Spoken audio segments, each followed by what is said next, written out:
Isa na naman mapagpalang umaga sa inyong lahat mga padre. May dinala rito Barako 2. So ang issue ng kanyang motor, napakahirap daw paandarin, minsan nawawalan ng minor. Nabili ni Bosto ng second hand. Ngayon pinagawa niya na ito sa shop, nagpalit ng black. So dahil ngayon dati nakakasa hindi na standard. Ngayon nung napaandar na yung kanyang motor, napakakulit daw paandarin, minsan nawawalan pa ng minor. So kalimitan ang pinagmumulan ng walang minor dito sa ating cap sinoise o copa, minsan yan parang nagko-corrosion na siya. Pangalawa, dito sa ating carburetor, minsan nagkakaroon na ng singaw yung ating manifold. So yun muna ang ating i-check, yung dalawa na yon. So try na muna natin kung talagang mahirap nga paandarin itong motor ni boss.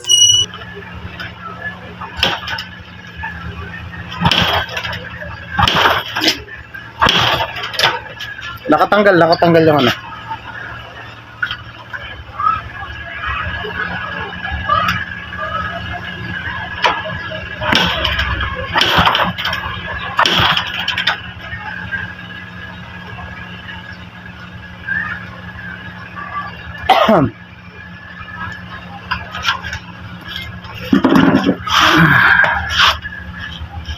Yes, start.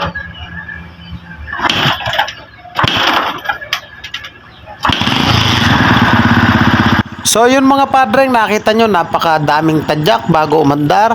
Inayos lang niya yung kanyang cap sinoise at dun palang umandar.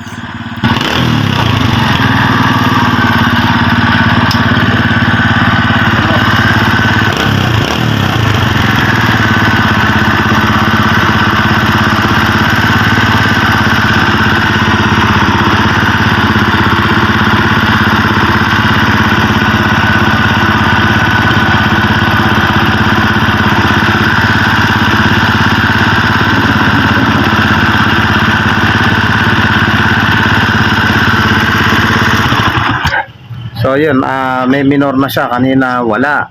Pero madalas to walang minor. Oh, wala. Walang minor. Biglang mamamatay pag Biglang namamatay.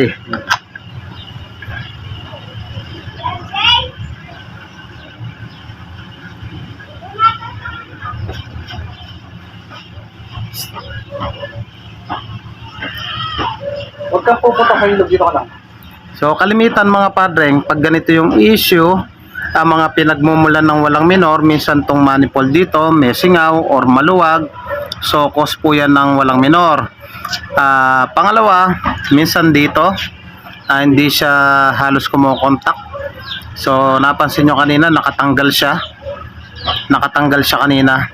Ngayon nung pinaandar ni boss, pinakabalik lang niya at nagka-minor. So itry na muna nating higpitan dito. Once kasi nasingaw yan, talagang namamatay na. So higpitan na muna natin yan. Mga padreng, kung nais nyo pong magpagawa, taga-Bataan lang po kayo, pasya lang po kayo dito sa Pulo, Hermosa, Bataan. Tabing tulay lang po ako mismo. So pwede nyo rin po akong i-message sa aking Facebook page at pag-usapan natin yan.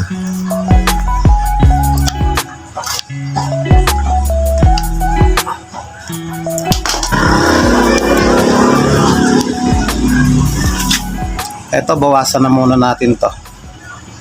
Bawasan natin.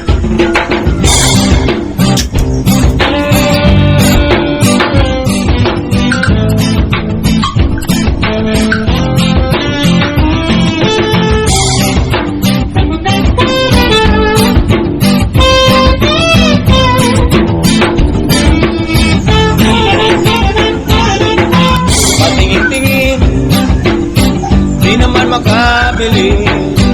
Patingin-tingin, di makapanood ng sine. Walang ibang Mga padreng, pagkayari natin dito, i-check na rin natin yung kanyang timing kasi napakakulit nga daw minsan paanda rin ito. I-check din natin yung kanyang timing dahil isa rin to sa number 1 cause ng hard starting. So lipat muna tayo dun sa kabila. Mga padreng, binoklas ko na yung kanyang magneto at hindi ko na pinakita dahil basic lang naman sa inyo yan. So may napansin lang ako dito mga padreng. Ngayon, ang napansin ko, ito, pansinin nyo. Ito po yung kanyang timing, yung pinaka-kunya, nakatapat po yan dito. Nakatapat dito sa dunggot na yan. So yan, tapat na po yan. Ayan. nakatapat. Okay. Iaangat po natin dito sa camshaft. Eto. Focus. Focus. Ito po yung letter T niya. Ito. Dito siya nakatapat. Dito. Dapat dito sa tuldok. Ayan. Focus natin.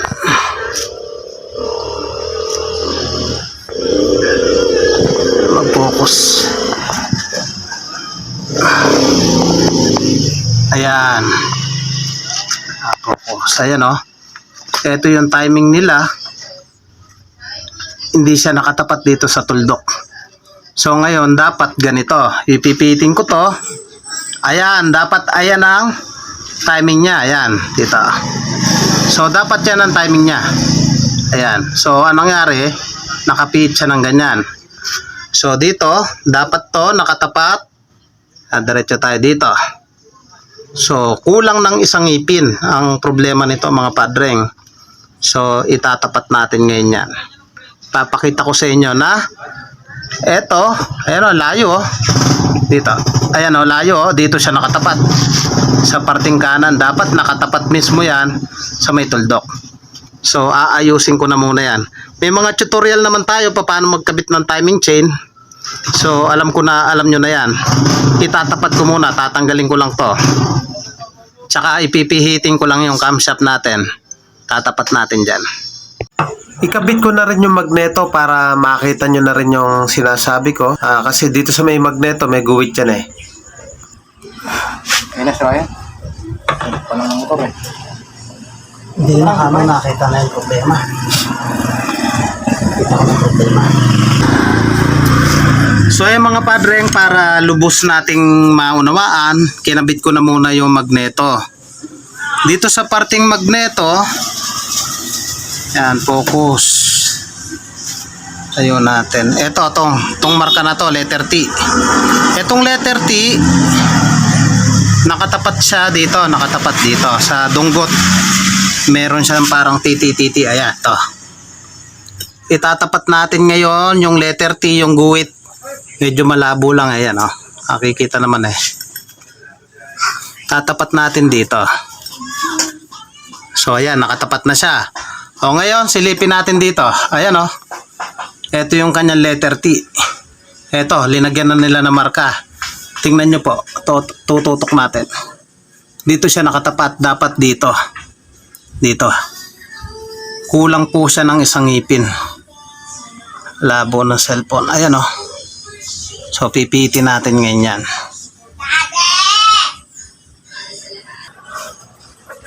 Tanggalin na muna natin yung dalawang Allen bolt para mapihit natin yung pinaka sprocket ng camshaft. Pagka naluwag na natin yan, iluwag din natin yung tensioner or tanggalin na para walang nakatulak. Gamit lang tayo ng 8mm na box wrench para matanggal yan. So 2 piraso yan. Nasa gitna niyan na G's. So syempre luwagan na rin natin yan. So nasa sa inyo, minsan pwede lang nating luwagan yan. Mapipihit naman natin yan. Pero ako tatanggalin ko na yan para maipakita ko sa inyo kung paano magkabit ng ating tensioner. Mga padreng, yan yung pinaka main cause nyan. Kung bakit napakahirap paandarin. So wala na siya sa kanyang timing. Kaya naman kapag nagbabaklas tayo ng ganyan, nagpapalit ng block, siguraduhin natin na tama o sakto para hindi na ulit-ulit yung ating trabaho. So sinapinan ko lang ng basahan kasi pwedeng malaglag din yung Allen bolt, pero dadiretso lang naman doon yan sa baba dahil nakabukas naman yung magneto. Tanggalin na muna natin yung kanyang tensioner, luwagan natin.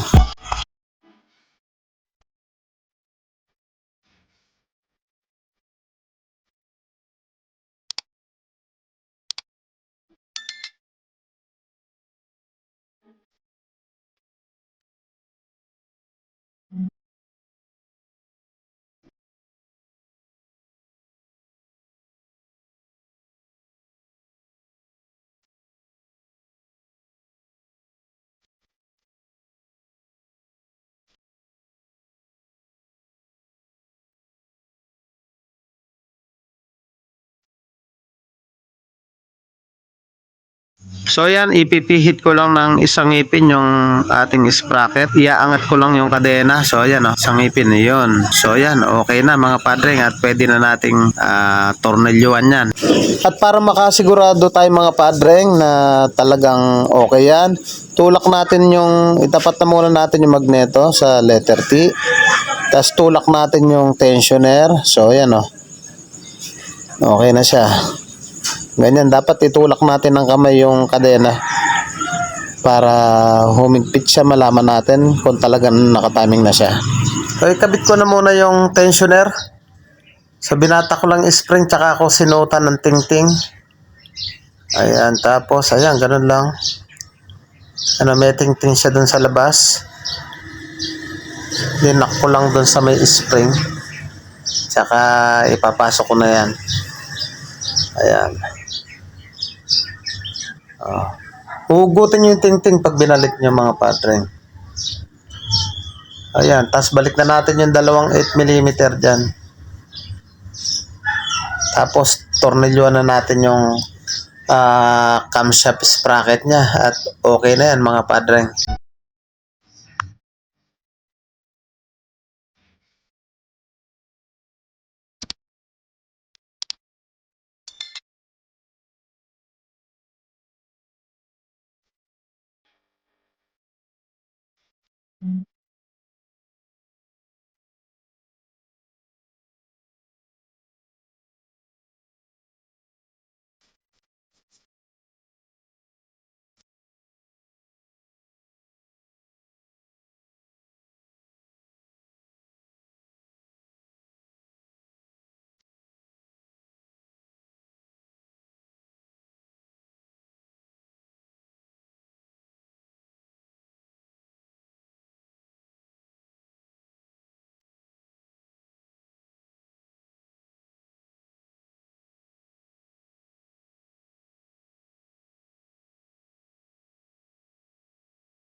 So mga padreng, bali nakita nyo naman, inangat ko yung timing chain, pinihit ko ng isang ipin.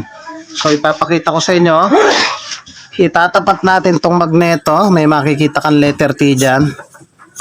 Pitin na muna natin to. Ito. Dito sa may magneto, diretso tayo. Ito, nakikita nyo yung letter T, ang labo. Ayan, letter T. Itong letter T nakatapat dito sa dunggot. Ayan Ito, itong dunggot na yan. Tatapat natin yan dyan. So ayan, nakatapat na. Ito sa inyo, ayan. Medyo malabo lang, ayan Nakatapat na siya rito sa dunggot na to, ayan. So ayan, nakatapat. Tingnan nyo itong timing natin. Labo. Ayan. Ito yung titingnan po natin, yung letter T. Labo. Ayun, letter T, nakatapat na siya rito. Ayan tapat na siya. Mapapansin nyo yung, yung diretsong bakal na yun. Nakatapat yung letter T. Ayan. Tapos ito, nakatapat siya dito. Ayan, sa gitna. So, pwede na nating ibalik yan. Bali, isang ngipin po yung pinihit natin. So, ayan, balik na natin yung magneto cover. So, di ko na ipapakita para mapa-start na natin. Sige, start mo nga. So, pa-start natin. Madalas daw to nakawala ng minor.